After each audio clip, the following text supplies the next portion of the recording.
नमस्कार, स्वागत है आप सभी का संस्कृति आईएएस के YouTube प्लेटफॉर्म पर। मेरा नाम है शुभम और आज हम बात कर रहे हैं एक महत्वपूर्ण शोध के बारे में जो जुड़ा है बॉडी ऑर्गन किडनी से।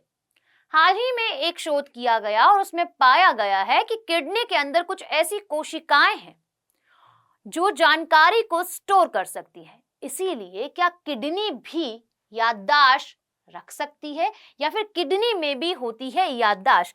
किडनी को समझने का प्रयास किया जाए। जो हम जानते हैं किडनी का काम होता है बॉडी में वाटर बैलेंस को मेंटेन करने का। इवन हम समझे तो ब्लड के अंदर जो दूषित पदार्थ होते हैं उसे बॉडी से आउट करने का, यूरिन के जरिए यूरिक एसिड को बॉडी से थ्रू आउट करने का। और कहीं ना कहीं काम किडनी का होता है ब्लड प्रेशर को भी कंट्रोल करने का, जो ये कोशिश करती है, क्योंकि यहाँ ब्लड को प्योरीफाई किया जाता है जब दूषित पदार्थों को बाहर निकाल दिया जाता है। तो चर्चाओं में ये किस प्रकार बना, हाल ही में एक नए शोध में पता चला है कि किडनी में भी ऐसी कोशिकाएं होती हैं जो जानकारी स्टोर कर सकती हैं। कुछ ऐसा पैटर्न ये फॉलो कर रही हैं जो हमारा ब्रेन फॉलो करता है चीजों को याद करने के लिए। और अगर विज्ञान को समझा जाए तो विज्ञान कहता है जो इंफॉर्मेशन है, जो मेमोरी है, जो यादें हैं, जो जानकारियां हैं, वो जुड़ी हुई होती है मस्तिष्क से और साथ ही न्यूरॉन से। पर ये क्या कहती है रिसर्च? कहती है कि किडनी में मौजूद कोशिकाओं में भी कुछ हद तक ऐसे पैटर्न पहचाने जा सकते हैं और कुछ हद तक ऐसी कोशिकाएं पैटर्न को पहचान सकती हैं जो जानकारी याद रख सकती हैं एक लंबे समय तक। अब किस प्रकार ये शोध के अंदर चीजों को डिफाइन किया गया है, बताया गया है, क्या रिसर्च करी गई है, इसे समझने की कोशिश करते हैं। रिसर्च में पता चला है कि किडनी मास स्पेस इफेक्ट का इस्तेमाल करती है।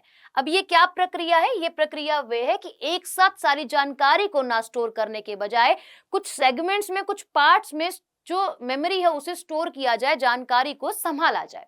तो यह वह प्रक्रिया है जिसमें एक साथ पूरी जानकारी लेने के बजाय इसे छोटे छोटे हिस्सों में स्टोर करना ज्यादा प्रभावी होता है।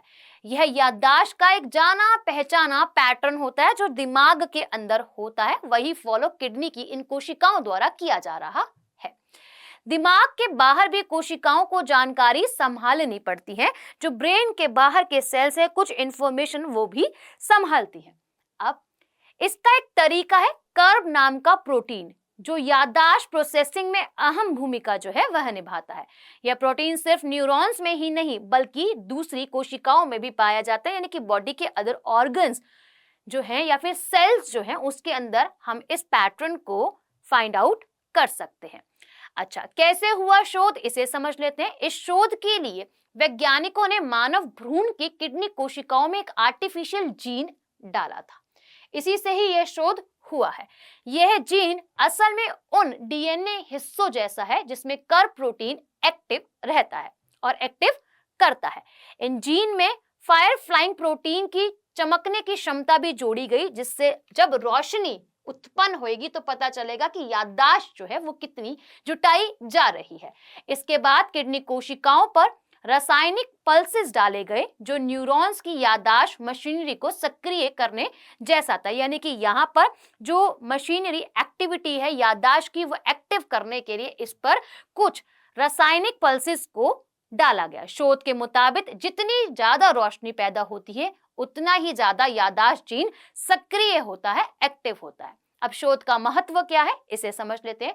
4 बार 3-3 मिनट की रासायनिक पल्सेस के बीच 10 मिनट का अंतर देने पर 24 घंटे बाद रोशनी ज्यादा तेज दिखाई दी, रेदर देन यही प्रोसेस 12 मिनट पर करा जाए। इसके मुकाबले जब एक बार में 12 मिनट की पल्स दी गई तो रोशनी कम थी। शोधकर्ताओं के अनुसार यह मास स्पेस इफेक्ट पहले कभी मस्तिष्क के बाहर नहीं देखा गया। हम यह समझ सकते हैं कि हमेशा मस्तिष्क और न्यूरॉन की खासियत यह मानी जाती है। अच्छा, लेकिन शायद गैर दिमागी कोशिकाओं को अगर जटिल काम दिए जाए तो ये शायद याददाश्त बनाए रखने के लिए संभव है। तो हम ये समझ सकते हैं कि याददाश्त बनाई जा सकती है। भविष्य में यह रिसर्च उन बीमारियों का इस्तेमाल में मदद की जा सकती है जहां याददाश्त खोने की समस्याएं, बहुत सारी ऐसी बीमारियां हैं जिसके जरिए याददाश्त व्यक्ति की चली जाती है, तो इस प्रोसेस के जरिए याददाश्त को वापस से लाया जा सकता है।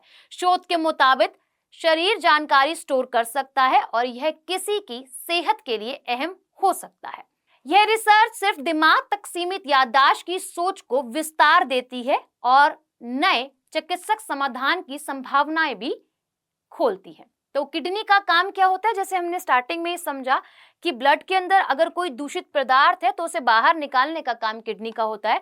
शरीर में पानी का बैलेंस बनाए रखने का काम किडनी का होता है। कैल्शियम व विटामिन डी को लेवल मेंटेन करने का काम भी किडनी द्वारा किया जाता है। ब्लड प्रेशर कंट्रोल करने की कोशिश भी किडनी द्वारा ही करी जाती है और यूरिन के जरिए यूरिक एसिड को भी बॉडी से थ्रू आउट जो है और बाहर जो है वो निकाला जाता है।